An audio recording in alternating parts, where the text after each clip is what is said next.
English humour, a trot and a canter through the byways of English language humour. Part 2, Wordplay. So the first of the pillars I want to hang all this on is wordplay. We'll call it puns for now, although we're going to look at things which are not puns in the future. The thing is, the English are mad about puns. They are often considered to be lowbrow, and in Lewis Carroll's poem The Snark, one of the identifying features of his imaginary monster is that it always looked grave at a pun. And whether you like them or not, puns are everywhere in English. If you're not a native speaker, or even if you are sometimes, you may not even realise that a pun is being used. Here I've got The Private Eye, a magazine which comes out every 2 weeks. Some of the back headlines, Portal Danger. Speaking about portals, well, we'll make a pun. Instead of mortal danger, portal danger. The Dido is cast is the next headline. Instead of the die is cast, it's Dido. Happens to be the name of one of our government ministers. Furrowed ploughs is the next one. Normally we say furrowed brows when you're thinking hard and you furrow your brow. Well, in fact, they do look like furrows in the land as made by ploughs, etc., etc. They're very often to be seen in red top newspapers and not so much in the highfalutin ones. And I'm sure most of the world enjoys a pun, but I do think the English take it to quite some extremes.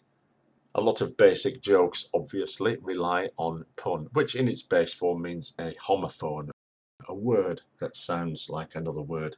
The one I used to tell to my foreign students, as I think it's the easiest to grasp, is, why can you not starve in the desert? Well, because of all the sandwiches there. There's a nice international word, sandwich, and an easy to understand pun. Why are there no aspirins in the jungle? Because the parrots eat them all. That one doesn't work quite as well, but I've thrown it in. An example of an equivocation on the meaning of a word is an old joke of a man who goes to look for a bed and breakfast at the seaside, knocks on the door. The door doesn't open, but the window opens above, and the landlady leans out and says, "What do you want?" The man says, "I want to stay here." So the landlady says, "Well, stay there," and shuts the window. So here we're playing on the idea that stay means to be a lodger, to actually spend the night there, and stay just means to not move. Why are they called puns? Well, possibly it comes from puntiglio, which means something with a fine point to it. So obviously Italians thought higher of puns than the punning English. Let's extend that a little bit. Let's have the story of the man who's walking along the street and his hat blows off. A dog runs out and chews the hat to pieces. Then the dog's owner appears and the original victim says, "Hey, your dog has eaten my hat." And the dog owner says, "Yeah, so what?" The first man says, "Well, I don't like your attitude." And the dog owner says, "No, it's not my attitude, it's your attitude." So if we drop our H's and our T's, we can squeeze some more awful puns in as well. But puns have a fine literary history, beginning with the Bible. Even Jesus Christ saw fit to make a pun when he said to Peter, "Your name means rock," which is what it means, "and therefore you will be the rock on which I build my church." And everybody laughed. Or maybe they didn't. But it was a clever wordplay. Here's one from Shakespeare, a famous quote. "Now is the winter of our discontent made glorious summer by this son of York." Now here, the word son is referring to the son of the House of York, but it's clearly contrasting also with winter. It's made summer by the sun, the big yellow thing in the sky. Benjamin Franklin, one of the founding fathers, liked a good pun. And in a debate, he once said to his opponent, "Your argument is sound, all sound," thereby converting sound as meaning good, steady, just with the word all in front of it means nothing but noise. Here's a notice from a 20th century American workplace. If you're not fired with enthusiasm, you'll be fired with enthusiasm. To be fired with enthusiasm means to be full of the fire of enthusiasm, whereas fired means sacked. We will very happily sack you if you don't put all your energy into the job. Now, puns are not the be-all and end-all of wordplay. There are many, many ways of playing with words which we'll look at later. But just to centre on the puns for a moment, it's interesting to see that people with schizophrenia tend to use puns quite a lot. The famous 60s psychiatrist R.D. Laing tells us of one of his case studies where the woman complained of being a tolled bell. Well, to toll a bell is to ring a bell, so it's a bell that is rung. But also belle, as in a pretty woman in French. Told, T-O-L-D. I am a woman that is just told what to do all the time. And English does lend itself to puns, as we use lots of short words. It's not an inflected language, and there are no declensions, very, very few. So we can just swap words around between sentences, between meanings, between verbs and nouns in some cases. Let's have a couple of puns while we're here. I mean, the fact that the verb to worry has two different meanings gives rise to the excellent joke, "Hey," says the farmer, "your dog's been worrying my sheep." "I'm sorry," says the other farmer, "you mean he's been attacking them and biting them," which is the second meaning of the word to worry. The first farmer replies, "No, he's been running up to them and shouting mint sauce," which is the sauce which normally accompanies sheep meat if you eat that kind of thing. "Waiter, waiter, wine for table 12, please."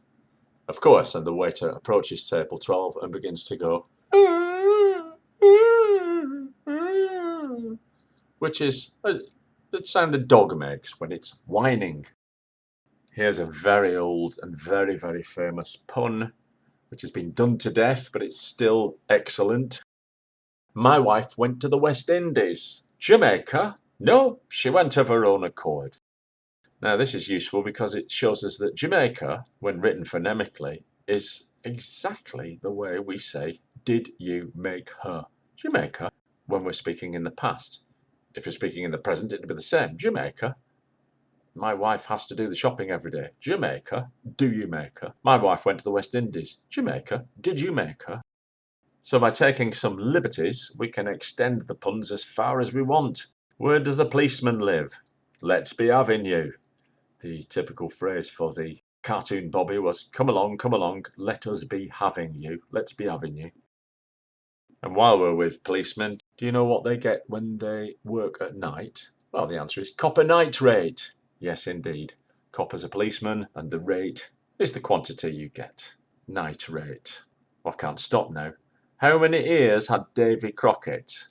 Well, he had three, didn't he? He had a left ear, and a right ear, and a wild frontier. An updated version is Spock from Star Trek, who has a left ear, a right ear, and a final frontier, which comes from the intro to every TV Star Trek episode, Space, the final frontier. What's the difference between a vitamin and a hormone? Well, you can't make a vitamin. Perhaps not explain that one. What's the difference between an egg and a wank? You can't beat a wank. Why is the weather so bad in England? Well, think of all the kings and queens that have reigned there. They've got R-E-I-G-N against R-A-I-N. I've heard this extended as a kind of double pun in a pantomime that I saw once, where somebody says, "Hail, O king," and the king says, "Hail, I'm having enough trouble raining."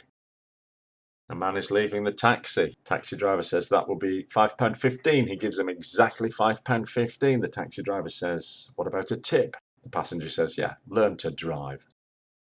Tip, of course, could be the money that you give as an extra for a service, or it could be a piece of advice. We're going to Alice in Wonderland again, as we will many times in the course of this journey, and find a rhyme in a poem which ends, "Undiscover the dish and discover the riddle." If you take the dish cover away from the dish, you will have the answer to the riddle, because you will discover it. By undiscovering it, you will discover it. I say, waiter, what kind of soup is this? It's bean soup, sir. I don't care what it's been. What is it? Could you tell me the time, please? Yes, it's 10 to 6, roughly speaking. Well, let's try this one. The northern dustman goes to the Chinaman's house and says, "Excuse me, mate." He can't find the bin. He says, "Where's the bin?" The Chinaman says, "Oh, I've been Hong Kong." "Don't worry, it's not finished." Because the dustman then says, "No, no, no. I mean, where's your wheelie bin?" Chinaman says, "Oh, our wheelie bin, Hong Kong."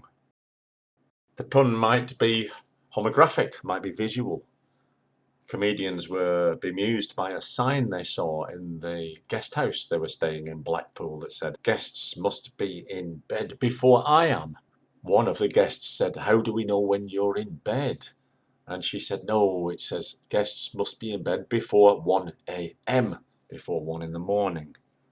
Then you get puns which are more based on the syntax rather than an individual word. How do you make a Venetian blind? Well, you poke his eyes out. What's a Greek urn? About £50 a week. Do you smoke? Yes. Like a chimney? Yes, please. Here we can see that English can be clipped. Like a chimney could just be the short form of saying, "Would you like a chimney?" Would you like a chimney? Yes, I'll have a chimney. I love smoking. What's got 4 legs and goes woof? The answer is Piper Alpha. That is a rather black joke, which was Piper Alpha was an oil platform that caught fire and indeed had 4 legs and went woof. We'll be coming back to puns and certainly more kinds of wordplay as we just can't escape them. But I'll leave you in the hands of 3 recommended artists. 4 Candles is the name of a 2 Ronnies sketch. Do look it up on YouTube. Ronnie Barker, Ronnie Corbett. The sketch is called 4 Candles. But what am I saying? Am I saying fork handles or am I saying 4 candles? Well, if you watch the sketch, you'll get a whole string of puns along the same lines. Bud Abbott and Lou Costello's most famous routine is called "Who's on first?" It's not really a pun, it's just a sort of absurdist wordplay where we're imagining that the first base's guy's name is Who. And for a better explanation of that, you just have to watch it. It is a comedy classic. And for the modern day pun fan, check out Tim Vine. His set is almost entirely puns. Exit signs, they're on the way out. I saw my friend kissing some seafood the other day. Really? Yes, he'd pulled a muscle. My Dutch friend went outside in his inflatable footwear and came to a terrible end. He popped his clogs. Well, I can see you are looking a little grave there. Yes, too many puns can be overdone. So we'll stop there. But I'm warning you, they'll be back.